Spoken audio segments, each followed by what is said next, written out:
दोस्तों 2014 में जब मोदी प्रधानमंत्री बने तब सबसे ज्यादा चर्चाएं गुजरात के दबदबे को लेकर हो रही थी। 2019 में मोदी और शाह साथ आए तो दिल्ली से लेकर देश के अंदर गुजरात लॉबी का दबदबा देखने को मिला। 2024 के बाद अब 2025 के आखिर में गुजरात लॉबी पर भारी पड़ती दिख रही है उत्तर प्रदेश की गोरखपुर लॉबी या फिर पूर्वांचल की लॉबी। जी हां दोस्तों, एक बार सियासत में फिर से वही समीकरण दोहराने की कोशिश हो रही है जो 2014 में हुई थी। वही तस्वीर बनाने की कोशिश हो रही है जो मोदी और शाह ने मिलकर साथ बनाई थी। वो तब गुजरात की बात थी और अब ये उत्तर प्रदेश की बात है। दोस्तों, उत्तर प्रदेश की सियासत से आ रही ये सबसे बड़ी खबर आपको चौंका देगी, क्योंकि पंकज चौधरी सिर्फ और सिर्फ अध्यक्ष के तौर पर एक राजनीतिक प्रयोग नहीं है, बल्कि ये योगी आदित्यनाथ की भविष्य की सियासत की सबसे बड़ी जीत है। दोस्तों, गोरखपुर और पूर्वांचल से निकल रहा मैसेज अखिलेश यादव को दिल्ली में बैठे हुए भी टेंशन दे रहा है और दिल्ली का तापमान गिर रहा है, लेकिन क्योंकि सदन चल रहा है, अखिलेश दिल्ली में है, उनकी सियासत का तापमान बढ़ता हुआ दिख रहा है। अखिलेश यादव के अंदर बेचैनी पैदा हो गई है। पंकज चौधरी के प्रदेश अध्यक्ष बनते ही अखिलेश यादव और यूपी की सियासत में बड़ा तूफान खड़ा हो गया है। दोस्तों, आपको बता दें, पंकज चौधरी वो नाम है जो अब योगी के साथ मिलकर प्रदेश की कमान संभालेंगे। एक तरफ योगी होंगे, दूसरी तरफ पंकज चौधरी और तीसरी तरफ आरएसएस, तीनों मिलकर 27 के किले में सबसे बड़ी जीत दर्ज कर इतिहास बनाने की तैयारी में है। दोस्तों, 2024 के चुनाव परिणाम सामने आए थे, तभी आरएसएस एक्टिव हो गया था और आरएसएस ने उत्तर प्रदेश से यह मैसेज क्लियर दे दिया था कि योगी आदित्यनाथ ही यहां सबसे बड़े नेता है। जब नेतृत्व का सवाल हुआ तो संघ की मीटिंग्स के बीच ये खबरें आई कि यह साफ किया गया कि योगी के नेतृत्व पर कोई सवाल ही नहीं उठता। संघ की मीटिंग में एक बात और कही गई कि योगी आदित्यनाथ को अगर किसी ने झुकाने की या फिर बदनाम करने की, उनके खिलाफ एजेंडा चलाने की कोशिश की तो वो भी आरएसएस को बर्दाश्त नहीं होगा। संघ की तरफ से यह भी क्लियर मैसेज दे दिया गया था। जब केशव उछल रहे थे तब यह कह दिया गया था कि अगर योगी आदित्यनाथ की छवि को नुकसान पहुंचाने की किसी ने कोशिश की तो उसकी भी खैर नहीं। संघ की तरफ से यह भी क्लियर मैसेज दे दिया गया था कि उत्तर प्रदेश में योगी जैसा चाहे, नोट कर लीजिए, योगी जैसा चाहे उत्तर प्रदेश को वो वैसा चला सकते हैं। यानी कि दिल्ली के दबदबे के इतर योगी की वैल्यू ज्यादा उत्तर प्रदेश में है और इसी ने तय कर दिया था कि अब वो दिन लद गए जब गुजरात लॉबी पूरे देश को ऑपरेट किया करती थी और केशव चले थे मोदी और शाह के साथ मिलकर खेल करने की, लेकिन योगी आदित्यनाथ ने आरएसएस के साथ मिलकर एक बड़ा ब्रह्मास्त्र चल दिया था। दोस्तों, पंकज चौधरी उत्तर प्रदेश बीजेपी के अध्यक्ष बन गए हैं। पंकज चौधरी महाराजगंज लोकसभा सीट से 8 बार के सांसद हैं। पंकज चौधरी जिस महाराजगंज सीट से आते हैं वो सीट गोरखपुर से ही अलग होकर बनी है और दोस्तों, गोरखपुर में ही उनका जन्म हुआ। अब गोरखपुर में योगी आदित्यनाथ का दबदबा क्या है यह किसी से छिपा नहीं है, क्योंकि वो सिर्फ और सिर्फ एक नेता नहीं, वो उस मठ के गोरक्षपीठाधीश्वर है जिसके वहां पर पकड़ और जिसने सालों तक वहां पर उसे पूजा जाता है, उसका सम्मान है और गोरक्षपीठाधीश्वर की इज्जत के नाते भी हर कोई उन्हें सलाम भी करता है। दोस्तों, पंकज चौधरी और योगी आदित्यनाथ का साथ आना बता रहा है कि पूर्वांचल से उठा तूफान अब पूरे प्रदेश की सियासत में एक नया अध्याय लिखने जा रहा है।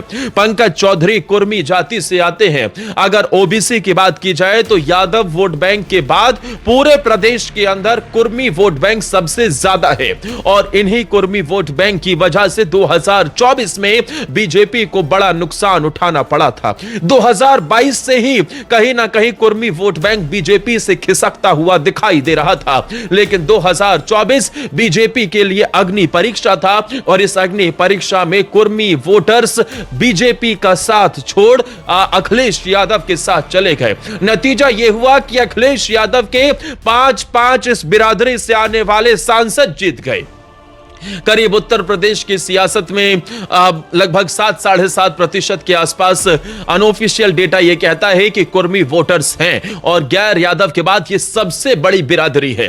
ऐसे में कुर्मी वोटर्स को साधने के लिए पंकज चौधरी एक बड़ा तुरुप का इक्का साबित हो सकते हैं। अब आप कहेंगे कि योगी का इसमें क्या रोल है? दरअसल दोस्तों, अब गुजरात के बाद गोरखपुर की लॉबी आपको यह वर्ड सुनाई देगा, पूर्वांचल की लॉबी ये शब्द सुनाई देंगे, क्योंकि योगी ने ये डिसाइड किया है कि कभी जिस पूर्वांचल को कोई पूछता तक नहीं था, जहां विकास पहुंचते पहुंचते दम तोड़ देता था, तमाम मुख्यमंत्री से लेकर बड़े बड़े नेता पूर्वांचल में उन्हें बिल्कुल ऐसा छोड़ दिया गया था कि वहां कोई विकास का नाम भी नहीं लेता था। लेकिन अब पूर्वांचल से बह रही विकास की बयार उत्तर प्रदेश के हर कोने में पहुंच रही है और अब समझिए कि गोरखपुर का कैसे दबदबा उत्तर प्रदेश की सियासत में और देश में बढ़ा है। दोस्तों, बीजेपी के राष्ट्रीय महासचिव राधा मोहन दास अग्रवाल गोरखपुर से आते हैं।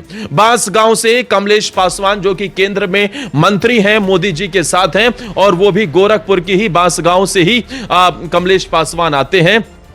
राज्यसभा सांसद संगीता यादव चौरी चौरा से विधायक थी और जब वो चुनाव हार गई तो फिर उन्हें राज्यसभा सांसद के तौर पर उन्हें दिल्ली बुलाया गया। वो भी गोरखपुर से ही आती हैं। इसके अलावा हिमाचल प्रदेश के राज्यपाल शिव प्रकाश शुक्ला वो भी गोरखपुर से ही आते हैं। खुद मुख्यमंत्री गोरखपुर से हैं। बीजेपी के प्रदेश अध्यक्ष भी गोरखपुर में ही जन्मे हैं। तो ये पूरा सियासत का खेल है, यानी कि यूपी की सियासत और देश की सियासत में अब एक नई लॉबी की एंट्री हो गई है, वो है गोरखपुर लॉबी। और दोस्तों, उत्तर प्रदेश में योगी आदित्यनाथ की वजह से ही यह संभव हो पाया है। दिल्ली के फैसले लखनऊ में नहीं चले हैं। यह क्लियर मैसेज है कि उत्तर प्रदेश 27 का किला जीतना है तो योगी के कहने पर ही चलना होगा। खैर, इस खबर पर आप क्या कहना चाहेंगे दोस्तों? आप अपनी राय जरूर दीजिए। योगी आदित्यनाथ के साथ अब आपको नजर आएंगे पंकज चौधरी और दोनों मिलकर उत्तर प्रदेश की सियासत में तूफान खड़ा करने वाले हैं। योगी आदित्यनाथ और पंकज चौधरी की जोड़ी पर आप क्या कहना चाहेंगे? क्या ये दोनों मिलकर 2027 में बम्पर जीत हासिल करवा पाएंगे बीजेपी को? और क्या योगी को पंकज चौधरी दोबारा मुख्यमंत्री बना पाएंगे? अपनी राय आप कमेंट सेक्शन में जरूर दीजिएगा, क्योंकि उत्तर प्रदेश की सियासत में अब बदले हुए दिन नजर आ रहे हैं। योगी आदित्यनाथ पंकज चौधरी कमान संभालेंगे तो अब केशव प्रसाद मौर्य को साइडलाइन करने की भी तैयारी है।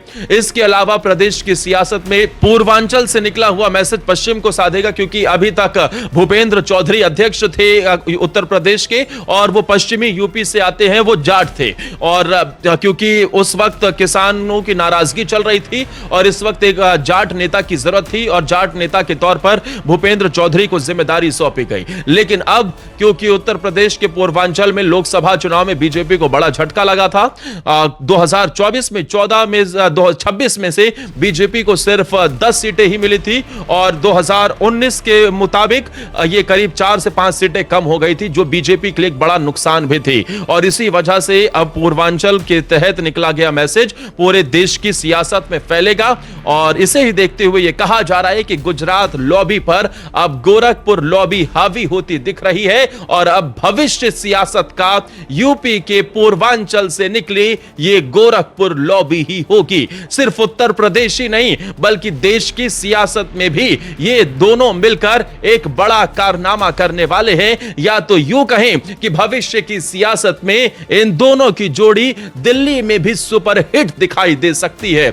इस खबर पर आपकी क्या राय है? अपनी राय जरूर बताइएगा। वीडियो पसंद आई हो तो दोस्तों इसे लाइक कीजिएगा, हमारे चैनल को सब्सक्राइब कर लेना। आपका सपोर्ट हमारे लिए बेहद बेहद जरूरी है। नमस्कार, वंदे मातरम।